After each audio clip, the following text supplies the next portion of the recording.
கைபேசி வாயிலாக மேற்கொள்ளப்பட்ட மோசடியில் 2,18,900 ரிங்கிட்டை இழந்துள்ளார் குவாலா திரங்கானுவைச் சேர்ந்த ஓய்வு பெற்ற முன்னாள் ஆசிரியை ஒருவர். பறிபோனது மொத்தமும் அவரின் பென்ஷன் மற்றும் சேமிப்பு பணமாகும்.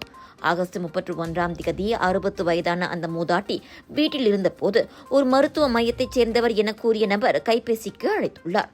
68,800 ரிங்கிட் காப்புறுதி கோரிக்கை இருப்பதாக அளித்தவர் கூறிய போது முதலில் மறுத்த அந்த முன்னாள் ஆசிரியை பின்னர் பயத்தில் அடிபணிந்து விட்டார்.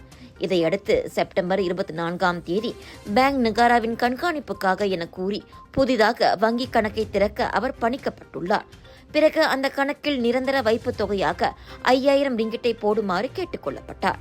தாபோங் அஜி கணக்கில் இருந்த 2,01,900 ரிங்கிட்டையும் மேற்கண்ட வங்கி கணக்கிற்கு மாற்றவும் அவர் உத்தரவிடப்பட்டார். பிறகு ஒரு நாள் எதேச்சையாக தனது மகனிடம் அது குறித்து கூறிய போதே தான் மோசடிக்கு ஆளாகி இருப்பதை அவர் உணர்ந்துள்ளார்.